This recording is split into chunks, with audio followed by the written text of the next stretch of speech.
یاد رکھ لیجیے، جو انسان حرام کمائی کرتا ہے نا، ایسے انسان کی کوئی عبادت قابل قبول نہیں ہے۔ ایسا انسان جنت کے اندر بھی نہیں جائے گا، ایسے انسان کی نہ ہی دعائیں قبول ہوتی ہیں، نہ ہی ایسے انسان کی حج اور عمرے قبول ہوتے ہیں، کوئی عبادت قبول نہیں کی جاتی۔ لیکن مال ہونا، پیسہ ہونا، وہ کون جاتا دیکھنے کے لیے؟ وہاں جائیں گے تو سوچا جائے گا، دیکھا جائے گا۔ میرے بھائیو، ایک ایک پائی کا آپ کو حساب دینا ہے، ایک ایک پائی۔ یہ جناب محمد عربی صلی اللہ تعالیٰ علیہ وسلم کا فرمان ہے کہ آپ نے وہ حدیث نہیں سنی کہ جناب محمد عربی صلی اللہ تعالیٰ علیہ وسلم نے فرمایا کہ کل قیامت کے دن اللہ رب العالمین کے سامنے میں جب ایک انسان حساب و کتاب دینے کے لیے کھڑا ہوگا تو ہر ایک انسان جب تک 5 باتوں کا جواب نہیں دے دے گا تب تک وہ انسان وہاں سے ہٹایا نہیں جائے گا۔ جی ہاں، سن لیجیے، کوئی آپ کے ساتھ نہیں آئے گا حساب و کتاب دینے کے لیے، آپ اکیلے حساب و کتاب دیں گے۔ جناب محمد عربی صلی اللہ تعالیٰ علیہ وسلم نے فرمایا کہ ہر ایک انسان سے یہ سوال ہوگا کہ وَعَنْ عُمْرِهِ فِيمَا أَفْنَاهُ، کہ اس نے اپنی عمر کہاں ختم کی، وَعَنْ شَبَابِهِ فِيمَا أَبْلَاهُ، اور اپنی جوانی کہاں ختم کی۔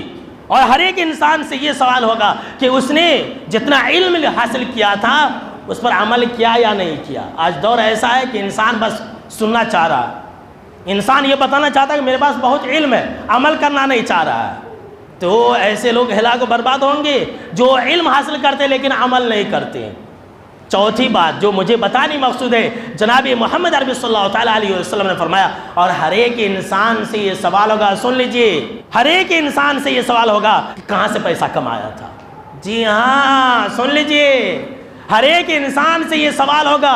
ہم اور آپ کمائی کرتے ہیں، ایک ایک روپیہ کا حساب دینا پڑے گا کہ تم نے کہاں سے کمایا تھا۔ کسی کا فراڈ کر دیا تھا، کسی کو دھوکہ دیا تھا، کسی کا مال ہتھیا لیا تھا، چوری کر لیا تھا، گھوٹالے کر لیا تھا، کیا کر کے اور کس طرح سے کمایا، ان تمام طریقوں کے بارے میں سوال ہوگا۔ آسان مت سمجھیے، جی ہاں۔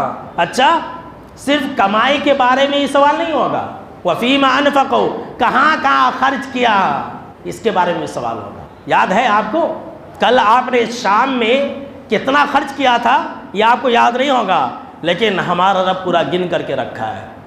ہمارے رب کو ساری باتیں یاد ہیں، ہم اپنی زندگی میں کتنا روپیہ کماتے ہیں، کب کب کیا خرچ کرتے ہیں، سب اللہ کو یاد ہے، ہم کو اور آپ کو یاد نہیں ہے۔ تو یہ جو مال کے پیچھے بھاگ رہے ہیں نا، مال مال، پیسہ پیسہ، یہ جو بھاگ رہے ہیں نا، حساب کتاب دینا پڑے گا۔ اب سوچئے میرے بھائیو، ہم اور آپ جو بھی کماتے ہیں اپنے لیے، اپنے بیوی بچوں کے لیے کماتے ہیں، بیوی بچوں کے عیش اور آرام کے لیے ایک انسان کماتا ہے، کہ کتنا بڑا بد نصیب ہے وہ انسان، کتنا بڑا بدبخت ہوگا وہ انسان جو پیسہ کمایا، چاہے وہ جس طریقے سے بھی کمایا مر گیا، اس کے پیسے پر عیش اور آرام موج مستی کریں گے کوئی اور، اس کے بچے کریں گے، بیٹے داں کریں گے، بیویاں کریں گی، سسرال والے کریں گے، ایسا ہی ہوتا ہے نا۔ اس کے پیسے پر عیش اور موج کریں گے کوئی اور، لیکن حساب و کتاب کون دے گا؟ یہ دے گا۔